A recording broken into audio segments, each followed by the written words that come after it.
नमस्कार, खास प्रोग्राम यही सच है में आपका स्वागत है। मैं हूं आजाद खालिद, आपका मेजबान, और लेकर हाजिर हूं यही सच है। यही सच है कि राजनीति में नए रंग देखने को मिलते हैं, रोजाना नई बयानबाजी देखने को मिलती है। 2014 के लोकसभा चुनाव के वक्त आपको तमाम बयान याद होंगे। कहीं क्योटा बनाने की बात की जा रही थी, कहीं स्मार्ट सिटी बनाने की बात की जा रही थी, कहीं नौकरियां देने की बात की जा रही थी, और कहीं कुछ इलाके सांसदों को गोद भी दिए गए उसके बाद 2014 के चुनाव के बाद।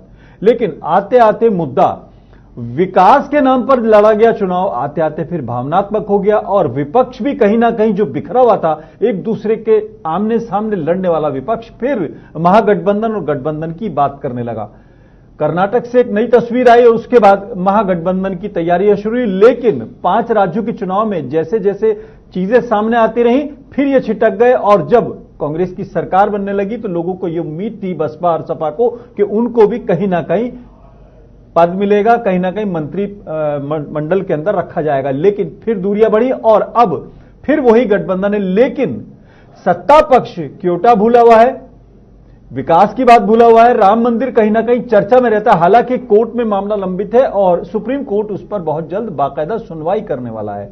लेकिन आज अगर देखा जाए, सहयोगी दल जो है एनडीए के, शिवसेना ने वर्ली के अंदर एक जनसभा के दौरान उद्धव ठाकरे ने बाकायदा फिर कहा है कि हमने चुनाव से पहले इस मुद्दे को इसलिए उठाया ताकि बेनकाब किया जा सके। और उन्होंने सवाल किया कि जब जनता दल यूनाइटेड और रामविलास पासवान ही इसका विरोध कर रहे हैं तो बीजेपी कैसे बनाएगी राम मंदिर, इसको स्पष्ट करे। इसके अलावा खुद सुब्रमण्यम स्वामी जो सांसद हैं बीजेपी के, उनका कहना है कि अगर राम मंदिर नहीं तो जीत नहीं, यानी उन्होंने सवाल खड़ा कर दिया है।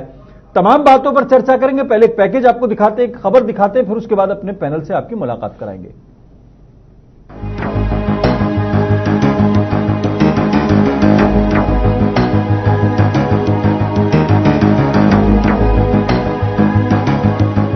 राम मंदिर पर एक बार फिर से सियासत तेज हो गई है और फिर से बयानबाजी का दौर जारी है।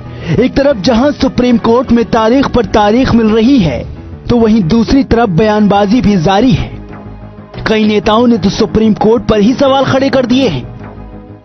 सुप्रीम कोर्ट का नजरिया पहले वाक्य से मालूम पड़ा जब उन्होंने कहा ये कोई इतनी जल्दबाजी की आवश्यकता नहीं इस केस के बारे में। तभी पता चलता है 70 साल के बाद में इस देश के चीफ जस्टिस कहते हैं इसमें कोई जल्दबाजी की आवश्यकता नहीं, तो क्या यह संविधान का अपमान है कि नहीं, उस पर मुझे जवाब चाहिए।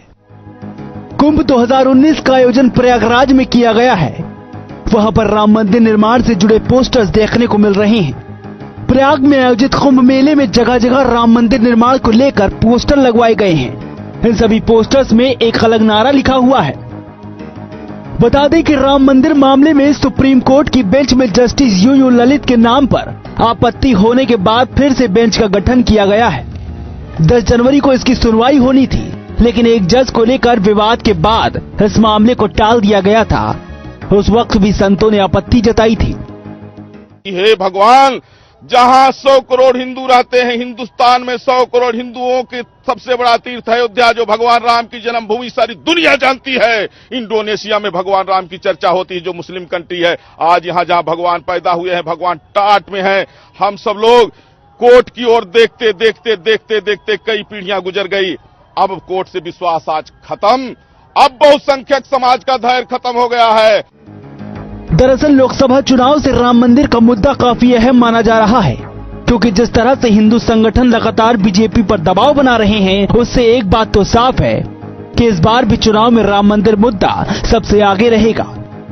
लेकिन दूसरी तरफ बीजेपी सुप्रीम कोर्ट का हवाला देते हुए लगातार इस मुद्दे से हटना चाह रही है। क्या रुकावट है? कोई रुकावट नहीं है। ये जो टाइटल है ये तो हम बाद में मुआवजा दे सकते हैं। आखिर में सरकार का ही अधिकार है जमीन पर, सुप्रीम कोर्ट का अधिकार नहीं है। आर्टिकल 300A में हम कभी भी किसी का जमीन ले सकते हैं, परंतु मुआवजा देना पड़ेगा। तो क्या कह दीजिए सुप्रीम कोर्ट का 10 साल लगाइए सुनते सुनते, पर जिस दिन आप टाइटल डिसाइड करोगे उस दिन हम मुआवजा दे देंगे। लेकिन हिंदू संगठन और खासकर शिवसेना लगातार बीजेपी को राम मंदिर के मुद्दे पर घेर रही है। ये संगठन राम मंदिर का निर्माण करने के लिए अध्यादेश लाने की मांग कर रहे हैं। शिवसेना ने ही नारा दिया था कि मंदिर नहीं तो वोट नहीं। खैर, अब राम मंदिर को लेकर हर किसी की निगाह आने वाली 29 जनवरी पर रहेगी। उम्मीद है कि आने वाली सुनवाई में राम मंदिर को लेकर निश्चित सुनवाई का शेड्यूल तय हो जाएगा। Bureau report.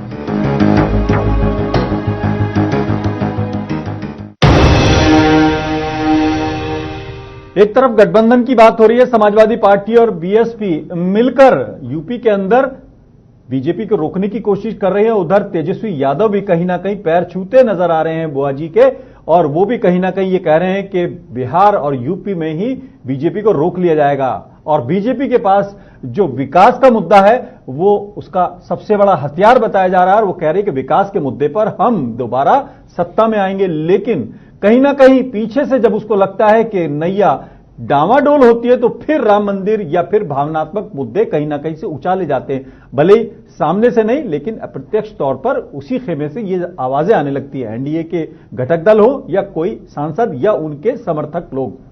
इस पर हम चर्चा करेंगे, अपने पैनल से आपकी मुलाकात करेंगे। अपने दर्शकों को हम बता दें वो अपनी राय और अपने कमेंट हमको भेज सकते हैं। हमारे फेसबुक पेज न्यूज के पेज पर जा सकते हैं और आजाद खालिद के पेज पर भी ट्विटर पर जा सकते हैं। हमारा जो ट्विटर और ये हैंडल है स्क्रीन पर दिख रहा है। अपने पैनल से मैं आपकी मुलाकात करा देता हूं। अनिल गोयल जी हमारे साथ मौजूद हैं, बीजेपी की तरफ से अपनी बात रखेंगे। बहुत बहुत स्वागत है अनिल गोयल जी। हर्ष चौधरी कांग्रेस की तरफ से अपनी बात रखेंगे, दिल्ली स्टूडियो में बहुत बहुत स्वागत है आपका। इकराम कुरैशी साहब मौजूद हैं, एमएलए हैं समाजवादी पार्टी के, और हम बहुत बहुत स्वागत करते हैं इकराम साहब आपका। ऋषि मिश्रा हैं, पॉलिटिकल एक्सपर्ट हैं। ऋषि मिश्रा जी का दिल्ली स्टूडियो में बहुत बहुत स्वागत है। सबसे पहले अनिल गोयल जी, विकास की बात हो रही थी, बुलेट ट्रेन की बात हो रही थी और स्मार्ट सिटीज की बात हो रही थी, नौकरियों की भी बात थी, तमाम चीजें थी, लेकिन कहीं ना कहीं जब चीजें हो जाती है, राम मंदिर का मुद्दा बहुत पीछे था लेकिन अब धीरे धीरे कभी कभी आगे आ जाता है। हालांकि मामला कोर्ट में लंबित है। पीएम मोदी ने भी बाकायदा कह दिया था कि जब कोर्ट से फैसला हो जाएगा तब अध्यादेश की बात की जाएगी। लेकिन क्या लगता है यह आखिरी हथियार रहेगा आपका? आजाद जी, राम मंदिर का मामला आस्था का मामला है और निश्चित तौर पर भारतीय जनता पार्टी राम मंदिर बनने में आने वाली बाधाओं को दूर करेगी, ये पार्टी का संकल्प है। कई दशक से ये बातें सुन रहे हैं आपकी सर। अगर कई दशक देश से की जनता कई दशक से यही बात सुन रही है। नहीं, मैं बिल्कुल आपकी बात ठीक है, लेकिन कई दशक से चीजें आगे भी बढ़ रही हैं। दूसरी बात, हमारी पार्टी चुनाव में सबका साथ सबका विकास लेकर के आगे बढ़ रही है और आगे बढ़ेगी। अब अगर आप इस बात के लिए कहें तो हमारी सरकार ने, हमारी पिछली सरकारों ने सिर्फ 7.5 लाख टन खरीद करी थी 5 साल में, और हमने 4.5 साल में 95 लाख टन खरीद करी है किसानों के हित के अंदर। और अगर हम विकास की बात करें तो जितनी भी योजनाएं हमने बनाई हैं, किसी भी योजना में गांधी परिवार के ने, जैसे सब योजनाओं में इंदिरा गांधी, राजीव गांधी, फलाने गांधी, ढिमाके गांधी, हमने सिर्फ जो भी योजना बनाई है वो देश के लिए बनाई है। किसी में भी किसी का भी नाम हमने नेता का नहीं रखा है। ये साफ साबित करता है कि हमारी नीयत जो है वो निश्चित तौर पर विकास की है, नाम की नहीं है। नाम कमाने की नीति पर हमने काम कभी नहीं करा। और इसके लिए जब देश का मामला आया तो हमने शत्रु देश में रहने वाले लोगों की भी संपत्ति पर सरकार का कब्जा। सवाल आपसे पूछा था घुटने के दर्द का, आप सिर के दर्द की दवा दे रहे हैं। सवाल ये था क्या दोबारा से वो जो आखिरी हथियार है उसी पर चलेंगे आप? लेकिन कोई बात नहीं, वो सबका साथ सबका विकास, आपके सांसद आपको छोड़ गए, ज्योतिबा छोड़ गई हैं, आपके घटक दल में कई लोग छोड़ गए। आपके पास दोबारा आऊंगा मैं। कांग्रेस के ये सवाल है वो ज्यादा अभी आऊंगा। हर्ष चौधरी, क्या आपको लगता है आपको यूपी के अंदर बीएसपी ने लेकिन क्या राम मंदिर के मुद्दे पर आपके पास कोई काट है? सबसे पहले जो आपने अभी वोट कटवा वाली बात कही, आपने और राज्यों के भी जो रिजल्ट आए उसमें भी आपने देखा होगा कि हम वोट कटवा पार्टी है या हम सत्ता में आने वाली पार्टी है, ये भी मैं आपको बताना चाहता हूं। दूसरी बात, जो आज राम मंदिर की बात हो रही है वह एक सोची समझी मुझे साजिश नजर आती है कहीं ना कहीं भाजपा की, क्योंकि वह अपने सभी जो वादे इन्होंने जनता को किए थे वो भूल गई थी, ना उन्होंने पूरे किए, ना उन मुद्दों के बारे में उन्होंने सोचा।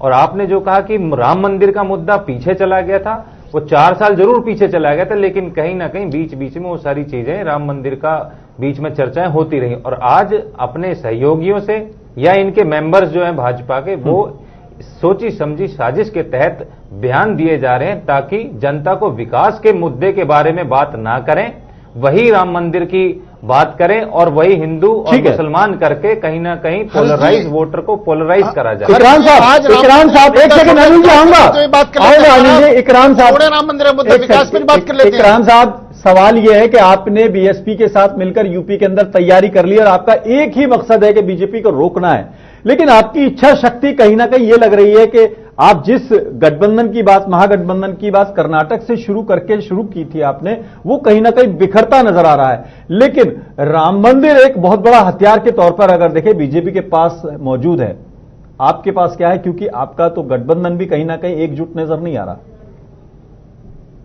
देखिए, राम मंदिर का जहां तक ताल्लुक है, इस देश के प्रधानमंत्री जी ने साफ कह दिया, राम मंदिर का मुद्दा सुप्रीम कोर्ट में चल रहा है और राम मंदिर जब तक सुप्रीम कोर्ट कोई फैसला नहीं देता, राम मंदिर का जिक्र छोड़ देना चाहिए।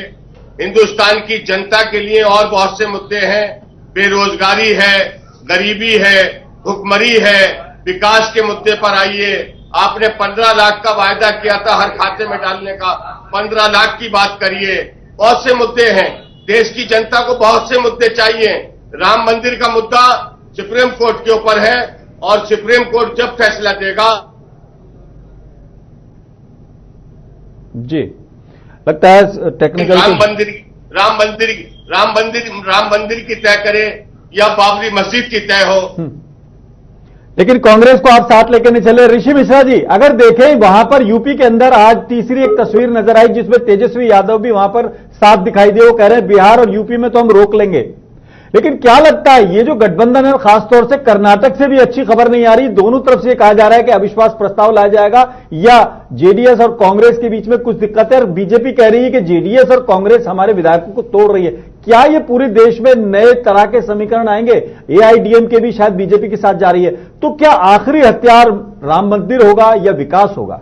देखिए, जिस प्रकार से आप कर्नाटका की चर्चा कर रहे हैं, कर्नाटका में एमएलसी का जो पद था वो जेडीएस अपने खेमे में चाह रही थी और कांग्रेस ने एमएलसी का पद जो है वहां हथिया लिया। वहां से इन लोगों के बीच में मनमुटाव चला है। दूसरी बात, सांसद सीट के लिए भी है 2:1 का रेशियो जेडीएस देवेगौड़ा जी चाह रहे हैं, जिसको कांग्रेस नकार दिया है। कांग्रेस अपने हिसाब से चाह रही है कि वहां सीट डिस्ट्रीब्यूशन हो। जहां तक विकास और राम मंदिर का बात है, तो आज सुब्रह्मण्यम स्वामी ने जिस प्रकार से कहा है कि यदि मंदिर नहीं बनेगा तो बीजेपी को वोट नहीं मिलेगी, बिल्कुल, तो उनके बात को बीजेपी में ही कोई सीरियसली नहीं लेता है। जहां तक आप देखेंगे कि आलोक वर्मा वाला मामले में भी आजाद जी आप देखेंगे कि उन्होंने पार्टी स्टैंड से अलग जाके 4 घंटे पहले उन्होंने कहा था आलोक वर्मा को नहीं हटाया जाएगा, लेकिन 4 घंटे बाद हटा दिया। हाँ, वही चीज कह रहा हूं। तो सुब्रह्मण्यम स्वामी एक ऐसा हथियार है जो बीजेपी कांग्रेस को काउंटर करने के लिए लाई थी, लेकिन बीजेपी को खुद वो कई बार काउंटर कर चुके हैं। तो बीजेपी कैसे इनको हैंडल करता है सुब्रह्मण्यम स्वामी के वक्तव्य को? सुब्रह्मण्यम स्वामी ने बिल्कुल एक बहुत बड़ा मुद्दा दे दिया अपोजिशन पार्टी को कि राम मंदिर यदि नहीं बनता है तो बीजेपी को वोट नहीं मिलेगा। तो कांग्रेस इस चीज को बुनाएगी कि देखिए इनके लेकिन ऋषि जी, आज वर्ली के अंदर शिवसेना के उद्धव ठाकरे भी ये कह रहे थे कि हमने इसलिए मुद्दे को उठाया ताकि इनको एक्सपोज कर सकें। और इन्होंने ये तक सवाल किया उद्धव ठाकरे ने कि जब इनके सहयोगी जेडीयू और खासतौर से रामविलास पासवान भी सहयोगी होते हुए विरोध कर रहे हैं, और उन्होंने एक इंपॉर्टेंट बात की, कांग्रेस के लिए राहत की बात है हालांकि, कि कांग्रेस बीजेपी ये बताया कि कांग्रेस विरोध किधर से कर रही है, रोड़ा किधर से अटका रही, तो खुद इनके घटक दल भी अब सवाल उठाने लगे। बिल्कुल, महंतों ने कुंभ के अंदर भी पोस्टर लगे हुए, आपने देखा किस किस तरह के पोस्टर हम दिखा रहे हैं आपको।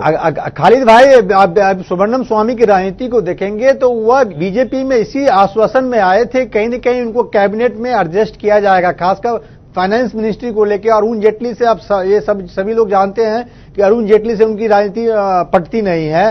और बीजेपी का जो 2.5 लोगों की सरकार कही जाती है, उसमें आधा जो अरुण जेटली, एक तो अमित शाह हो गए, एक तो नरेंद्र मोदी हो गए, और हाफ जो हो गए वो अरुण जेटली। यानी कहीं ऐसा तो नहीं है आपके नजर, आप जो कहना चाह रहे हैं कि भस्मासुर खुद बीजेपी के? बिल्कुल, जो हथियार कांग्रेस को काउंटर करने के लिए बीजेपी लाई थी, वह हथियार खुद मतलब जो भस्मासुर जो कह रहे हैं वो साबित होती है। ठीक है अनिल भाई जी, आपके ही अपने लोग सवाल उठा रहे हैं, अपने घटक दल सवाल उठा रहे हैं, आपके सांसद सांसद आपको छोड़कर चले गए, बहराइच का आपको वाकया याद है, बहराइच हो गया, दौसा हो गया, नाना भाई पोटले हो गया। लेकिन क्या लगता है विकास को गिनाएंगे आप? विकास में जैसे बात हुई थी, स्मार्ट सिटी की बात हुई थी, बुलेट ट्रेन की बात हुई थी, क्योटा एक शहर आप बता रहे थे कोई बनने वाला था, ये सब क्या है? क्या फिर राम मंदिर ही मेन बड़ा हथियार रहेगा? आजाद जी, पहले तो मैं ये सोच रहा हूं जो मिश्रा जी हैं वो राजनीतिक विश्लेषक के रूप में बैठे हैं या कांग्रेस के प्रवक्ता के रूप में बैठे हुए हैं जी। मैं ये बात ही नहीं समझ रहा कि राजनीतिक विश्लेषक का जो जिस तरीके की ये चर्चा कर रहे हैं तो ये स्पष्ट लिख दें कि मैं राजनीतिक प्रवक्ता हूं, राजनीतिक प्रवक्ता के नाते बात करनी चाहिए, बहस करनी चाहिए। लेकिन अगर आप जिस चीज को लिख रहे हैं पत्रकार पे आरोप, अरे भैया आरोप आप लोग पत्रकार पर बार-बार आरोप लगा रहे हैं वाली बात ना मैंने एक भी बात कहा है गलत कहा है तो बताइए। ऋषि जी, आप नाना भाई पोटले इस्तीफा दिए कि नहीं आपके बीजेपी से? नाना भाई पोटले इस्तीफा दिए कि नहीं दिए? हरिचंद मीना इस्तीफा दिए कि नहीं दिए? सावित्रीबाई फुले इस्तीफा दिए कि नहीं दिए? आप बताइए, मैंने जो कहा तो गलत है तो मैं पत्रकारिता छोड़ने को तैयार हूं। मैंने कुछ कहा है गलत कहा है तो बताइए आप। ऋषि मिश्रा जी, मुझे एक बात आप कैसे कह सकते हैं कि मैं किसी पार्टी का प्रवक्ता हूं? पार्टी गलत बोल रहे हैं। पार्टी के आप नेताओं को बार बार आईने दिखाने का काम मेरे पत्रकार करते हैं तो पत्रकार की इंटीग्रिटी पे आप सवाल उठाते हैं। गलत बात है, आप ये नहीं चलेगा। ये आपकी तानाशाही, आपकी सरकार है तो किसी पत्रकार को ऐसे बोल दीजिएगा। आप पूरी तरीके से राजनीतिक रूप में बात कर रहे हैं, बिल्कुल गलत बोल रहे हैं आप पत्रकार की बात अनिल गोयल करते हैं, अनिल गोयल जी की बात नहीं कर सकते। बिल्कुल अनिल गोयल जी सारी पार्टी को लेकर अनिल गोयल जी, ऋषि मिश्रा जी, देखिए अनिल गोयल जी, मैं आपको स्पष्ट कर दूं, ऋषि मिश्रा एक सम्मानित पत्रकार हैं और राजनीतिक विश्लेषक के तौर पर बैठे हैं। आपकी आपत्ति सही होगी आपकी नजर में, लेकिन हम भी उस पर जवाब दे दें। जो उन्होंने आपको एग्जाम्पल दिए हैं वो आपके सामने, आप उसको काउंटर करिए। ज्योतिबाई फुले आपको छोड़ के गई कि नहीं गई? आपके इस घटक दलों में से कितने लोग नाराज हैं? शिवसेना आपकी सहयोगी है, उसका रवैया है, तो इसमें एक प्रवक्ता कांग्रेस के कैसे नजर आ गए? उन्होंने तो आपको सिर्फ आईना दिखाया ना। आजाद जी, मैं ये कह रहा हूं कि कांग्रेस से भी कितने लोग टूट रहे हैं, कांग्रेस की कितनी सरकारें गिरने नाम बता दीजिए ना, आप हमको नाम बता दीजिए। कर्नाटक का जिक्र आपके सामने है। कांग्रेस से कितने एमपी हटे हैं, नाम बता दीजिए। मेरी बात आज नाम बता दीजिए साहब। आप कर्नाटक वरिष्ठ नेता है, आप मुझे मैंने कांग्रेस को भी आईने दिखाया कि वहां दिखा रहे सही नहीं चल रही है। मैंने बोला ना एमएलसी का। आप सुन तो लो जी, कर्नाटक के अंदर वो आपको दिखाई नहीं दे रहा, यूपी के अंदर कांग्रेस को मक्खी की तरीके से बाहर निकाल के भेज दिया, वो दिखाई नहीं दे रहा, बिहार में वो चिंतित है कि हमारा गठबंधन होगा या नहीं होगा, वो दिखाई नहीं दे रहा। ये जो लोग ठगबंधन, आप इसको गठबंधन कहें, मैं इसको ठगबंधन कहूंगा, ये ठगबंधन ही पूरी तरह से बन पा रहा सत्ता की प्राप्ति के लिए। आपको जो एनडीए का गठन किया था वो भी गठबंधन आप दोनों पार्टी की बात करें, मुझे बहुत अच्छा लगेगा। हमें इसका जवाब ले लेते हैं हर्ष चौधरी से जवाब ले लेते हैं। आप हमारी कमी बताएं, बाकी पार्टी कमी बताएं। हर्ष चौधरी से जवाब ले लेते हैं, क्योंकि अब जो आपने गेंद डाली वो हर्ष चौधरी के पाले में है। हर्ष चौधरी, कांग्रेस को ना तो यूपी में आपको कोई लिफ्ट दे रहा है, सपा बसपा ने आपको 2 सीटों की बात कर दी। हम कई मतलब लगभग 1-1.5 महीने पहले खबर चला चुके थे, शायद उसमें आप भी गए थे। हमने कहा था आपको 2 सीटें मिल रही हैं। उन 2 सीटों को छोड़कर वहां गठबंधन बन गया, उसमें आपका कहीं जिक्र नहीं है। 5 राज्यों में आपने कहा कि हम फतह करके आए, हालांकि उसमें मणिपुर आपके हाथ से निकल गया, लेकिन 3 राज्यों की फतह के बाद आपको लिफ्ट नहीं मिली। तेजस्वी यादव भी आज कहीं ना कहीं आपसे दूरी बनाते हुए नजर आए। क्या वजह है, क्यों लोग आपको अछूत समझ रहे हैं? देखिए, सबसे पहले तो जो गोयल साहब ने ठगबंधन वाली बात करी, तो मैं उसका भी इनसे जवाब चाहना चाहता हूं कि जो वाजपेयी साहब एनडीए जब सबसे पहले बनाया गया था, क्या वह भी ठगबंधन था? अगर वह ठगबंधन नहीं था और आज अगर हम गठबंधन करते हैं या कोई और गठबंधन करता है तो वो ठगबंधन हो जाता है या वो मजबूर सरकार बन जाती है। तो ये कहीं ना कहीं इनके कहने और करने में दोनों में फर्क होता है। नहीं, आपको लेकर सवाल इसलिए उठ रहे हैं कि आपने क्या हुआ कि जब राजस्थान में और मध्य प्रदेश में आपने सरकार बनाई है तो उसमें आपने सहयोग लिया है, ये तो सारी दुनिया को मालूम है। लेकिन जब देने का नंबर आया तो मंत्रालय में आपने एक कोई ऐसा पद भी नहीं दिया, तो ये लोग आपके साथ कैसे चलेंगे? उन्होंने बहुत पहले ये खबर चला हमारी कोई उन लोगों से दूसरी अन्य किसी पार्टी से उन्होंने बिना किसी शर्त के हमें सपोर्ट दी थी। हमारे और उनके बीच में कोई आजाद भाई, मेरा हर्ष भाई से एक सवाल है, डिमांड भी नहीं थी हमारी तरफ से। आजाद जी, मेरा एक सवाल है। बात अकेले जाने की चुनाव में तो बात मैं आपको 2000 जो पीछे 9 में चुनाव हुआ था उसमें भी जब कांग्रेस सरकार अकेले अपने दम पर चुनाव लड़के आई थी तो सबसे ज्यादा हर्ष भाई सीटें उत्तर प्रदेश से अकेले हम लोग लेकर आए थे। भाई, मेरा एक सवाल है आपसे। वही बात अगर आज दूसरी हम लोग 80 सीटें पर अगर हम लड़ेंगे तो कहीं ना कहीं हमारी पार्टी समझती है कि हम लोग दोबारा उस पोजीशन पे आ सकते हैं। ऋषि जी, आप कुछ पूछ रहे हैं? हर्ष भाई से मेरा सवाल है कि उत्तर प्रदेश एक बहुत बड़ा एरिया है जहां से 80 लोकसभा सीट आती हैं, आपके प्रदेश अध्यक्ष राज बब्बर खुद मंशा जाहिर कर चुके हैं कि मैं मुंबई से लड़ूंगा। जब उत्तर प्रदेश के कांग्रेस के सेनापति ही समर्पण कर दिया हो तो कांग्रेस वहां जो इतनी बड़ी लड़ाई कैसे लड़ेगी? आपसे मेरा सवाल है, इस पे तो अब जवाब चाहूंगा मैं आपसे। देखिए, उन्होंने ये क्या किस सोच समझ के कहा ये मैंने आपका सुना नहीं, लेकिन जो आप कह रहे हैं कि अगर मुंबई से लड़ेंगे संजय तो वो मीडिया से बात करते हुए कहा, सिर्फ राज बब्बर ही नहीं, तेलंगाना के कार्यकारी अध्यक्ष मोहम्मद अजहरुद्दीन भी वहां पर मुंबई से जो लड़ाने की मुंबई से जो हमारे लड़ाने की बात हो रही है वहां पर और भी हमारे ऐसे कार्यकर्ता और ठीक है ऋषि जी, पार्टी की कोई स्ट्रेटेजी हो सकती है, उसके लिए हम वहां की ताकत को नहीं कह रहे। लेकिन हमारे साथ इकराम साहब मौजूद है समाजवादी पार्टी की तरफ से। इकराम साहब, आपने तो कमाल ही कर दिया। वो जो गेस्ट हाउस कांड था वो आपने बुला दिया। अभी आपने विधानसभा चुनाव में कांग्रेस के साथ मिलकर लड़ाई लड़ी थी, हालांकि उसमें भी आपने कहीं ना कहीं पंक्चर करने की कोशिश करी थी, ऐसा आरोप लगा था, क्योंकि गायत्री प्रसाद को आपने कांग्रेस के गठबंधन के बावजूद कांग्रेस के खिलाफ लड़वाया था। अब आपने 38 बांट के एक तरह से गठबंधन तो बना लिया है, लेकिन ये सिर्फ उद्देश्य बीजेपी को हराने का है, सत्ता में आने का है, यह प्रेशर टैक्टिक्स का है कि हम जितनी ज्यादा सीट ले आएंगे, क्योंकि कांग्रेस अगर ज्यादा ले आएगी तो डोमिनेट वही करेगी। कांग्रेस से इतना डर क्यों रहे आप? देश की जनता बताएगी। देश की जनता तीसरा विकल्प चाहती है। कांग्रेस से और भारतीय जनता पार्टी से त्रस्त हो चुकी है जनता देश की, और देश की जनता देश में तीसरा विकल्प चाहती है, और वो तीसरा विकल्प समाजवादी पार्टी और मायावती बनकर मिलकर बनाएंगे। आपको मालूम है लोकसभा में कितनी सीटें हैं? यूपी से आप कैसे विकल्प दे पाएंगे? अब ये तो पूरे देश में जब ये गठबंधन अगर 100% भी आप जीत गए तो 38 आप दोनों जीतेंगे, लेकिन 543 में से 80 का क्या करेंगे? उत्तर प्रदेश तय करता है देश का रास्ता। लोकसभा में गिनती तय नहीं करती। उत्तर प्रदेश से होकर जाता है। लेकिन मेरा सवाल यह था कि कांग्रेस से आप पिछले एक्सपीरियंस से डरे हुए या उससे परहेज कर रहे हैं, और या सिर्फ एक तरह से प्रेशर टैक्टिक्स बनाने के लिए कर रहे हैं? क्योंकि ये तीनों अलग अलग लड़ेंगे तो बीजेपी के खिलाफ आपकी लड़ाई क्या मजबूत रहेगी? क्योंकि कांग्रेस भी वही वोट बैंक में से। जी, कांग्रेस का कोई वोट बैंक नहीं है उत्तर प्रदेश में, ये आने वाला समय बताएगा। तो विधानसभा चुनाव में आपने 2017 में गठबंधन क्यों किया था? कुरैशी साहब, आप कह रहे हैं, मेरा सवाल है कि जब आप मान रहे हैं कि कांग्रेस का कोई वोट बैंक नहीं है, तो ये यूपी में ये साथ पसंद की नारा आपने जो दिया था और साथ लड़े थे, आपके साइकिल पर राहुल जी सवार हुए थे, तो उस समय आपको ये एहसास नहीं था कि अब साथ नापसंद हो गया? साथ पसंद था तो अब नापसंद क्यों हो गया? अब साइकिल और हाथी का साथ है, और ये इतिहास बनाएगा। इतिहास तो कई बार बना है आपका। उत्तर प्रदेश में नहीं बल्कि देश में इतिहास बनेगा। मायावती और माननीय अखिलेश यादव जी मिलकर इतिहास रचेंगे और उत्तर प्रदेश से देश का रास्ता होकर जाए। लेकिन इकराम साहब, ये जो पत्थर वाली सरकार थी अचानक कैसे आपको चहेती होगी, ये बड़ा सवाल है। एकदम रातों रात क्या हुआ? कोई इल्का हुआ, इल्हाम हुआ, कोई आकाशवाणी हुई, क्या हुआ? देखिए, देश को सेकुलर जी सरकार देने के लिए मैं आदरणीय अखिलेश यादव जी को धन्यवाद देता हूं, आदरणीय मायावती जी को धन्यवाद देता हूं।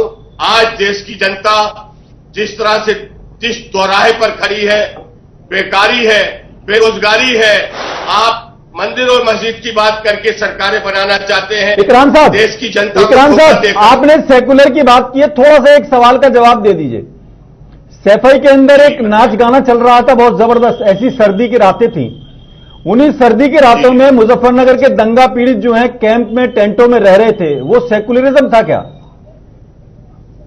ये जवाब आप लीजिए गोयल साहब से। मुजफ्फरनगर के दंगे में जो जवाब दोषी थे, अरे सरकार किसकी थी? जवाब दो। यूपी में सरकार किसकी थी? इकराम साहब, सरकार आपकी थी, जवाब आप दोगे, हम देंगे। हम तो ये कहेंगे आप अय्याशी कर रहे थे। समाजवादी हम पार्टी तो ये कहेंगे कि आपको जनता की चिंता नहीं है, लेकिन मुजफ्फरनगर में नंगा राज भारतीय जनता पार्टी एक मिनट दोनों को रोकूंगा। इकराम साहब, आपका हुक्म की तामील करूंगा आज मैं, आपके हुक्म की तामील करूंगा। मैं गोयल साहब से जरूर पूछूंगा, बस आप मुझे इतना बता दीजिए, जो आपके यहां सितारे नाच रहे थे वो गोयल साहब की पार्टी ने भिजवाए थे या आपने खुद बुलाए थे? उनकी पेमेंट किसने करी थी, बस ये बता दीजिए, फिर गोयल साहब से जरूर पूछूंगा मैं। देखिए, सैफई का प्रोग्राम परंपरा तरीके से होता है और वो हर साल होता है। और जनता ठंड में उसमें सुपर का सितारे भी है। आते हैं, उसमें सितारे भी आते हैं और सब आते हैं। और जनता और मरती है, सर्दी की रात में सितारों के नीचे गरीब जो है टेंट के हेल्मेट होते हैं। गरीब जनता मरे, उसमें उसका जिम्मेदार कौन है? उसकी सरकार थी। अच्छा, उनका नसीब जिम्मेदार है, ठीक है। भारतीय अरे आपकी जनता सरकार थी। पार्टी जलाना चाहती थी मुझे। अरे ठीक है। आपकी सरकार थी। भारतीय इकराम जनता साहब। पार्टी के लोग सरकार जलाना में चाहते कैसे आ थे, गई? प्रदेश को जलाना चाहते थे, अरे देश को जलाना आपकी चाहते थे। सरकार थी, इसमें जनता भाजपा सब कहां से देख आ रही गई? है, आपके सवालों को सब जनता सरकार कैसे आपकी लेगी, हम भाजपा जनता से पे आई। छोड़ते हैं। हमने सिर्फ सवाल उठाया था आपके सेकुलरिज्म के नाम पर। आप अपने भैया जी से भी पूछ लेना और अपनी पार्टी से भी पूछ भैया लेना जी सेकुलर और उन हैं, नेताजी से भी पूछ माननीय लेना अखिलेश यादव जी जो सेकुलर हैं। माइनॉरिटी के नाम पर और मुसलमान के नाम पर यहां तक पहुंचे, उनसे पूछ लेना। बड़े अदब के साथ ये सवाल कर रहा हूं गोयल साहब, लेकिन आप भी उसी तरह जा रहे हैं, उसी रास्ते पर जा रहे हैं कि आप अगर क्वेटा की बात करते हैं, आप विकास की बात करते हैं, स्मार्ट सिटीज की बात करते हैं, लेकिन अल्टीमेटली फिर भावनाओं को ले आते हैं, गाय ले आते हैं। आज यूपी के अंदर पुलिस वाले वर्दी में गाय घेरते फिर रहे हैं। आजाद जी, आप जो विकास होता है वो विकास जो है मिनटों में नहीं होता, उसके अंदर समय लगता है।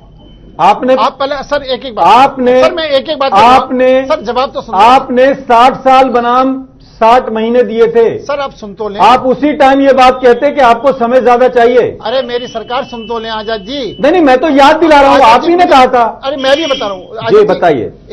हमारे जिस टाइम हमारी सरकार बनी थी, जिस टाइम यहाँ भाजपा की सरकार बनी है, उस समय ट्रेनों की मैक्सिमम स्पीड 80 किलोमीटर थी। अब 180 किलोमीटर दुगनी स्पीड पर हमारी ट्रेनें चल रही हैं। मतलब बुलेट ट्रेन मान लें उनको? सर उसको बुलेट ट्रेन मत मानो। अच्छा, लेकिन नहीं, आप पूछ डबल लें, गति आप हो पूछ गई लें, है, आप डबल गति हो गई है, हाँ। इसको तो स्वीकार करोगे। नहीं, हम उसको भी बुलेट ट्रेन मान लेंगे। आपको नाम बदल देते हो तो हम समझ लेंगे इसी को बुलेट ट्रेन सर, मान लेंगे। दूसरी बात है, आजाद जी, कांग्रेस बीजेपी के नेता को बता दीजिए, आज भी हमारे एक रिलेटिव आज घर गए हैं, 8 घंटा ट्रेन लेट है स्वतंत्रता सेनानी। अरे ऋषि जी, वो आपकी स्पेशल ट्रेन है, भाजपा का कोई दोष नहीं है। वो मौसम है। हाँ, मौसम है। क्या बात कर रहे हैं? आगे और सुनो। आता हूं ऋषि जी, आपके पास जरूर आऊंगा। मैं इनको याद दिला दूं। अगर ये कह देंगे बुलेट ट्रेन तो हम कह देंगे ये बुलेट ट्रेन है। जी बताएं आजाद जी, गोयल साहब। दूसरा ये अयोध्या का मामला, हाँ। अयोध्या का मामला कोर्ट में जाता है, कांग्रेस के वकील उसको लेट करते हैं, कांग्रेस के वकील उसमें अड़ंगा आपके लगाते हैं। वकील आपके कितने वकील लड़ रहे हैं? आपको मालूम है किस किस मामले में लड़ रहे हैं? क्या वो सब भाजपा का स्टैंड माने? सर सुन तो लें, कांग्रेस से वकील इसको चुनाव से जोड़ते हैं। हाँ। कांग्रेस से वकील कहते हैं 2019 के बाद इसका निर्णय होना चाहिए। आज राम मंदिर के निर्णय पर न्यायिक प्रक्रिया चल रही है। अरे न्यायिक- सर, आजाद जी हमारे साथ अमेंडमेंट ले आइए, ऋषि जी, अमेंडमेंट ले आइए पार्लियामेंट में। इनके कितने वकील ऐसे हैं जो कि अलग अलग मामले में लड़ रहे हैं? अभी राम जेठमलानी का जिक्र नहीं करूंगा क्योंकि वो पार्टी में है कि नहीं वो इन्हें पता होगा, लेकिन आजाद जी एक सेकंड। हाँ। अध्यादेश के लिए माननीय प्रधानमंत्री जी ने अगर वकील- कह दिया जी। है कि कोर्ट का फैसला आने के बाद सरकार को जो करना है वो करेगी, लेकिन कोर्ट के फैसले का इंतजार करेगी। ये सरकार जो है संविधान में विश्वास फिर आपके करती है। नेता ऐसे बयान क्यों संविधान करते में हैं? विश्वास जब प्रधानमंत्री के बात ही आपके नेता नहीं मानते हैं, सुब्रमण्यम स्वामी को नहीं बोलना चाहिए ना ऐसा बात, सुब्रमण्यम या स्वामी ने अन्य अपना नेता को नहीं बोलना सुब्रमण्यम चाहिए। स्वामी जब ने- प्रधानमंत्री ने सुब्रमण्यम कह स्वामी दिया ने जो एक- कोर्ट का डिसीजन होगा वो मान्य होगा, कोर्ट के डिसीजन का इंतजार सर, करना सुन चाहिए। तो ले। तो बीजेपी के नेताओं के अपने वाणी पे कंट्रोल करना चाहिए था ना। स्वामी ने अपने विचार रखे हैं कि उसने एक रास्ता बताया कि इस रास्ते से भी ये काम हो सकता है कि कोर्ट जो भी फैसला आपको करेगी, धमकी उसको देने मौका के बाद देंगे। आपके उसको इस मौका ढंग से देंगे। कहने के बाद इनका बयान आया यदि मंदिर नहीं बनेगा चुनाव से पहले तो वोट नहीं मिलेगी। अब आप गोयल साहब वो समाजवादी विचार पार्टी के नहीं रख रहे थे, विधायक लोगों की ये भावनाओं से खेल रहे थे। समाजवादी पार्टी के विधायकों ने भी वो समाजवादी भावनाओं पार्टी से के खेल रहे थे, नेता जिसको आप अभी ये थोड़ी तो देर पहले कह रहे चुनाव थे नजदीक कि आएंगे। ये आस्था का मुद्दा है, अगर वो लोगों आस्था की का मुद्दा आस्थाओं तो के भैया साथ खेल रहे थे। आप तो रंगा ना डालें। आपके जो सलमान खुर्शीद जी हैं, आपके जो वकील साहब हैं, वो वहां पर जाकर के और आपके वकील कपिल जाएं सिब्बल तो वो जी, वकालत आपके कर रहे हैं, कपिल हमारे सिब्बल जी वकील हैं, जाएं तो वो कुछ और कर रहे कपिल हैं। सिब्बल जी जो कहते हैं इसको चुनाव से क्यों जोड़ आपके रहे हैं? वकील अगर वो- वहां जाते वो हैं तो कहते ऐसे हैं एडवोकेट जाते हैं, हर तो पार्टी लीडर हर नहीं चीज जाते वो हैं। ये कहें कि हमारे अगर हर चीज मुझे पार्टी ये के बताएं, वहां पर जाते हर हैं चीज तो वो ये ऐसा अरे पार्टी के आप नेता जाएं, जाते हैं, ना कि आप एज वकालत एडवोकेट जाते करें, हैं। आप अयोध्या मंदिर के खिलाफ बोले, आप गोयल गांव के बारे में जरा बताएं, वो गोद में मैं- नीचे अरे, दौड़ रहे हैं या नहीं सर, दौड़ रहे हैं? अरे कांड के जो अभियुक्त थे उसके गोद लिए हुए गांवों के बारे में जरा कुछ जिक्र करें आप गोयल आप साहब। मेरा विषय नहीं समझ। मैं ये कह रहा हूं आप उसको 2019 से क्यों जोड़ रहे हैं? अब 2019 चुनाव से इनके जो वकील हैं आपका नाम भूल गया अभी मैं, कपिल सिब्बल जी, वो कहते हैं कि 2019 में चुनाव सुनवाई हो। वो क्यों भाई? कोर्ट अपनी सुनवाई कर रही है, कभी करे, कैसे करे, आप अपना प्रधानमंत्री ने भी कहा था कि अब सुनवाई के बाद होना चाहिए, कोर्ट के माध्यम से होना चाहिए। आप सुब्रमण्यम स्वामी क्या कहते हैं उसके बारे में बात करें। सुन तो लें, आस्था के साथ खिलवाड़ जो आप कर रहे हैं, इस देश की जनता आपको जवाब देगी। सभी मेहमानों को बहुत बहुत यही सच्चे में आज सवाल हमने ये करने की कोशिश की थी कि जो संसदीय क्षेत्र गोद लिए गए थे वो गोद में ही है या नीचे उतर के चलने फिरने लगे हैं, और क्या विकास की जो बात करने वाली बातें थी वो कितनी हुई हैं खास तौर से। और विपक्ष से भी यह सवाल था कि वो बीजेपी को हराने के नाम पर इकट्ठे जरूर हो रहे हैं लेकिन कहीं ना कहीं एक दूसरे के खिलाफ, और यही राजनीति है और यही सच है। यही सच है में आज फिलहाल इतना ही। अपने मेजबान आजाद खालिद को इजाजत दें।